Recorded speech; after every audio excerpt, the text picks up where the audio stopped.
So now we're up to Daf Tezayin Omid Beis.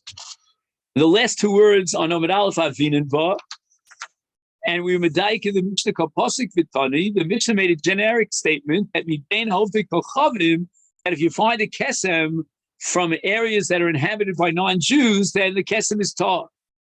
Afilu, implying that that's a generic rule without any exception. Afilu min tarmot.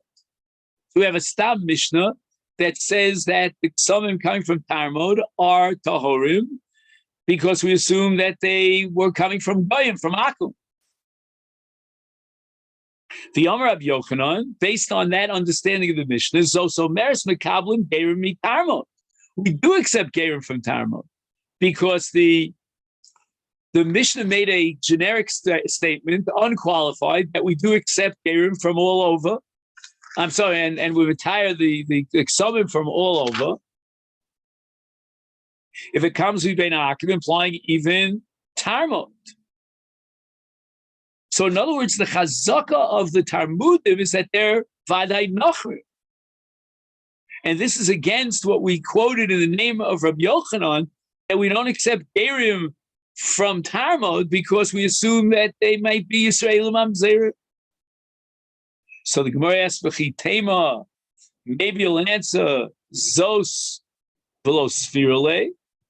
When Rabbi Yochanan says, Zos omes mekablim gave me Talmud, he was telling you how to interpret the Mishnah, but we don't pass like that Mishnah. We reject that Mishnah. That's impossible. But Rabbi Yochanan, Allah Stam Mishnah. Rabbi Yochanan is committed to passing like a Stam Mishnah. We proved from this Stam Mishnah that we accept Gerim even from Tarmod. So how could Rabbi Yochanan now say that Eimah Kabbalim Gerim Miketni Tarmod? And the Gemara says, Hamoroi Nidu Al Liba de Rabbi Yochanan. There are two shitos as to what Rabbi Yochanan was paskening. One shita is that according to Rabbi Yochanan, Eimah Kabbalim Gerim Tarmod, and the halacha is not like the Stam Mishnah. And the other Amora understood that Rabbi Yochanan was paskening like a Stam Mishnah, and therefore even in a case of Tarmod, we are makabel gerim mitarmod. Tarmod, my time low. Notice what's the story here with Goyim from Tarmod that had relations with Jewish women? What exactly is the historical background to this? Such that there's one Amora, according to Rabbi Yochanan, that we don't accept gerim from Tarmod. Is Tarba my time below? Pligi by Rabbi Yochanan of Savoya. Chad Omar, according to what opinion, we don't accept Gerim from Tarmod Mipnei Mishum Avdei Shlomo. So the servants of Shlomo were very wealthy, and they married women amongst the Bnos Yisrael, and they lived in Tarmod. And therefore, with Choshesh, we assume and suspect that the people of Tarmod might actually be Jewish. They might actually be children of those avodim, those servants in the courts of Shlomo who married Jewish girls. B'chad Omer, according to another opinion, Mishum Bnos Yerushalayim. We don't know what that means. The Gemara says the following: B'chlayim, I understand Laman di Omar Mishum Avdei Shlomo Kosav Ovid Kochav Eved Abo Basol Avlad Mams. We understand very well that if Avdei Shlomo had relations with Jewish women, then the Vlad born from such relation is a mamzer. That's one man di Omar.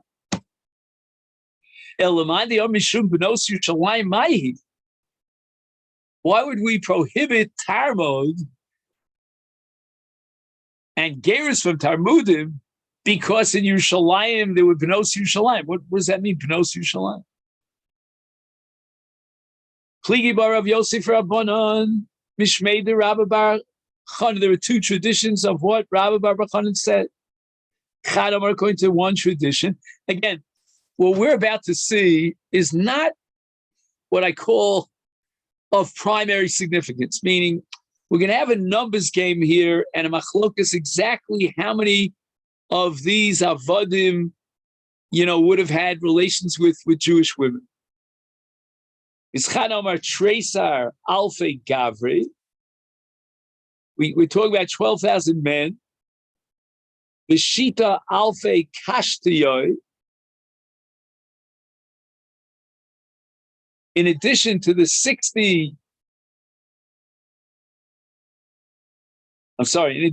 12,000 Giborim, there were another 6,000 archers,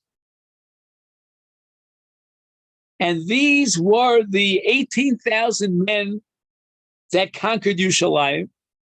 Chad Omar, according to another opinion, again, Tracy Alfie Gavri, there were 12,000 mighty soldiers. Uminayu Shita Alfi Kashtoyi.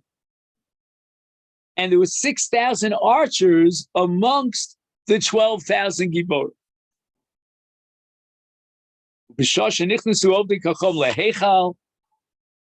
When the Goyim came in to defile the Heichal, Hakol Nifnu al Kesev Izav.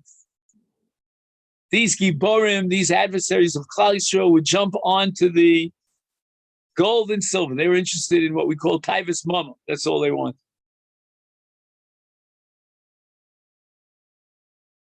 Vehem Nifnu al Bnos Yerushalayim.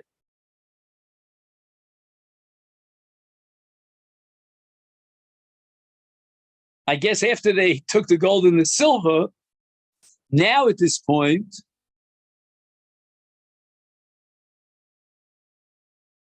they went after the Jewish girls. Shenemar noshim b'tzion inu b'solos bi'ar Yehuda. So we're assuming now that Nachri Abal Bas Yisrael Avlad Mamzer, and therefore the children born to such a relation between a Jewish woman and a non-Jewish husband is a Mamzer. And these settled in an area called Tarmod.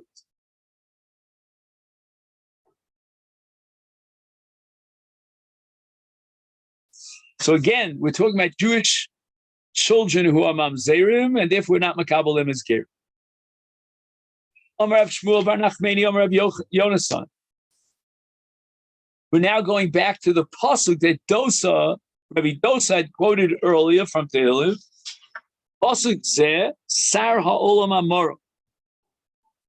We're going to prove by process of elimination that there's a malach up in Shemaim called Sar Olam. He's in charge of the entire order of the universe. And he was the one who originally recited this pasuk. How do we know it? I'm an old man. It's impossible that God would have said about himself that Gam Zakanti, I'm an old man.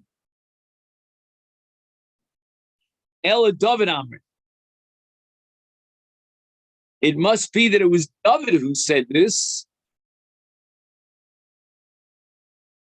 And the Gemara says that's also an impossibility because Ki Kashish Kuli Hai, it says Gam Zakanti. The phrase Gam Zakanti, meaning I have such experience in life for so many years that I could testify that God doesn't ignore the children of tzaddikim. That couldn't be David HaMelech who's making that statement. David HaMelech was not what you call an old man, an ancient man with a great deal of experience and so forth and so on. David HaMelech actually died at the age of 70. We have to assume by process of elimination that this verse, Nar Hayisi Gam Zakanti, was recited by this great malach called Sar HaOlam. Now, what does the word Olam mean in this context? Olam is the created universe which has a beginning and an end. The beginning is called Na'ar or Na'arus, and the end is called Zikna. When I say the end, I mean the ultimate goal, which is called in fancy English the teleological goal. The Omar Sar HaOlam, HaMemun al Seder HaOlam. So if the word Olam means from beginning to end, the one angel of God who is in charge of making sure that everything throughout the entire sweep of history is Kisei there. That's the Sarah Olam. Now, this Sarah Olam is in a very unique position to make the statement, the claim that he makes, because he combines all of history, Haskalah and so. Belora isi tzadik nesa, v'zaram vakesh lochem.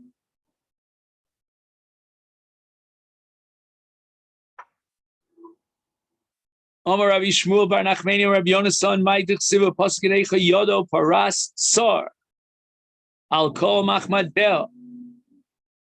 Right, Tsar is the enemy, and the enemy has stretched out his arm on all the beautiful ornaments, being the Jewish people.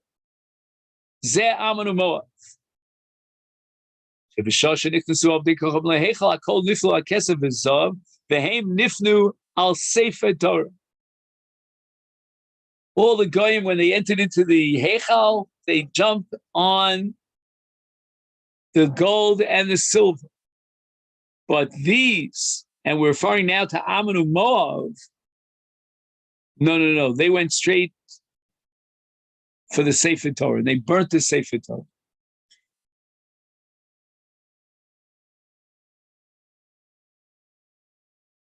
Why did they burn the Sefer Torah? Why was it so important to them that the first thing they would burn the Sefer Torah?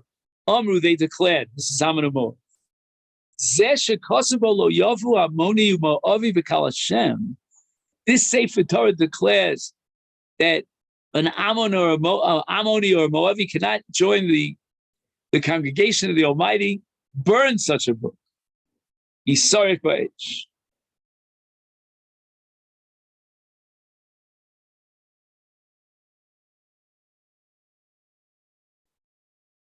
Tziva Hashem, it's also in the same first chapter, Veichot Tziva Hashem li Yaakov Svivav Tzara.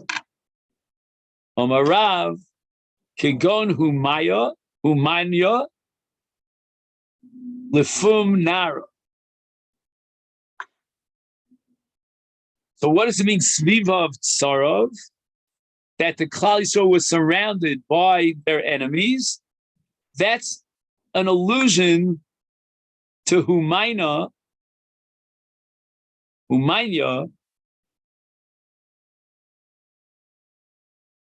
and these were the goyim that attacked the Jewish people and persecuted them in Pum Nara. In that area, that Geged called Pum Nara, that's where the Jews were. And they were Bnei Ammon. Bnei Ammon were bad neighbors to Klal Yisrael when they sat in Yerushalayim. And they were designated by the Almighty to be our bad neighbors throughout. Shetziva Hashem al Yaakov she'osam oivim chesavav oso bi'artzo yamshichu lotzor ola b'chol mokum she'izka fiyigla. Wherever you go in Golus, the same oivim, the same enemies will surround you.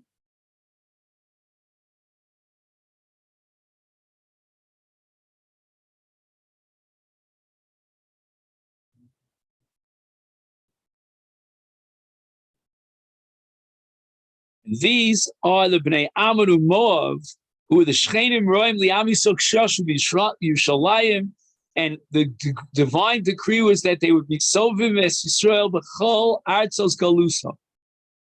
Rabbi Yudom Rav Asi, Vei Kochavim Shekidesh Bizman Hazeh Choshen L'Kedushin. Imagine a guy gives a Jewish woman Kedushin, and with Choshesh, maybe it's valid Kedushin. Why? Shema Me'aseres Hashvatim. After the time of Sancheriv, the 10 tribes got mixed up in amongst the Goyim. So it could be that what you're looking at and you assume is a guy is really a Jew. And therefore you have to be Choshesh for his Kedushin.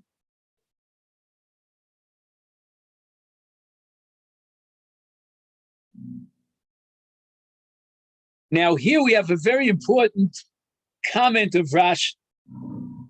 Shema me'asoras hashvatim hu.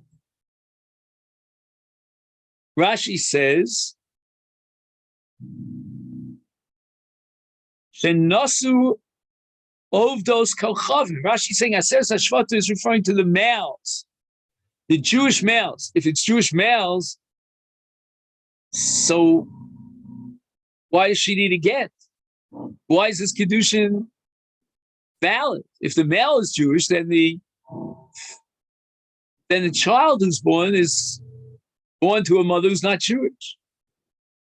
Asavar the ove kocham sheyoldu mi Yisrael havlad mamzer v'choshen l'kedushay mamzer.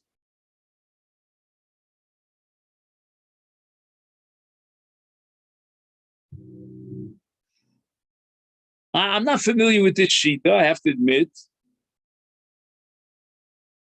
And it's good news, but I think it's also bad news. Ove kochavim, avodas kocham sheyoldu mi Yisrael. You're talking about a Gentile woman who is impregnated by a Jewish man. So the Vlad has a Jewish father and a non-Jewish mother. And according to this opinion, the Vlad is a mamzer. And therefore we assume that the Kedushin is valid.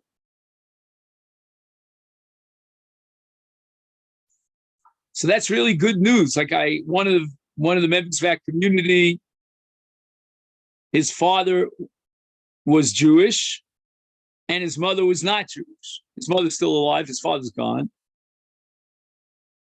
And he was misguided. According to this, if he has a Jewish father, he doesn't need beirus. He's Jewish. That's the good news. And you and I know there are tons of people who fit this description today. They're born to a Jewish father and a non-Jewish mother. The bad news is, all right, they're Jewish, but they're mamzerim, according to this opinion. So I don't know what's worse, to be a ger or to be a Jewish mamzer.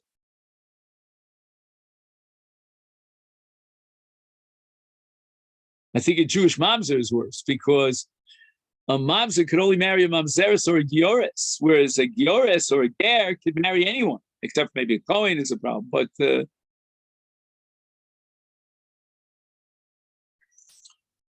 now the Gemara asks the following question. Okay, so you have an area where we might think that from the Aseres HaShvatim, there were Jews who had relations with non-Jewish women, and the children are coming up and being Makadish and Isha. Called the Parish, Meruba Parish. Okay, how many people out there in the world? You know, you go to the United Nations, you'll say so many nations. How many people of those nations, the billions and billions of Chinese and whites and blacks and whatever have you, how many of them already are the product of one of the Aseres HaShvatim who had relations with a non-Jewish woman? So we should go Basarov. The Torah says, Hazlina Basaruba, Achri Ram Lahatos. So Gemara answers, Beduchta de Kvi. There's a place where we know that the Aseres HaShvatim were located, and they were kavua in that place. That's where they set up their domicile on a permanent basis. And now we have a different principle that governs Suffolk. That's called kavua kemetzal mechzedam. So where are these locations where there's such a very heavy volume, intense population of Aseres HaShvatim? The Rabbi Abba Bar Kahana, and this is based on a pasuk in Melachim Beis, Vayanchem Bechalach, Bechavor, Nahar Gozen, Arimadai. All of these are places that have a high concentration of children that came from a mixed marriage, the father of which was Jewish. Chalas ze chalazon vechavar. Okay, here we start off Yud Zayin. Zo chadyov nahar gozon ze ginzak. They're giving names that are relevant in our time, in the time of the Gemara. The arei madei zu chamdom v'chavroseh. The Amalei others say zo niar v'chavroseh. Chavroseh man. Who are the chavoros of Niyar? Amar Shmuel krach mushche chidke vidumkaya. These are the chavrusos of Niyar.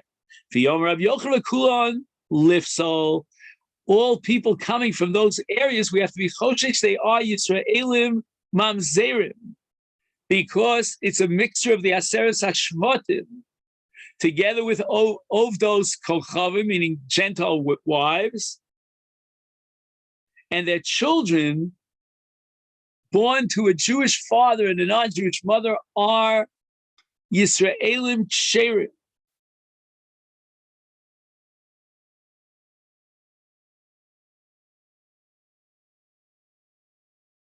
Okay, then this is where we're going to stop for today. So, Mr. Hashem, tomorrow we'll start with Ki Amrisu Kame the Shmuel.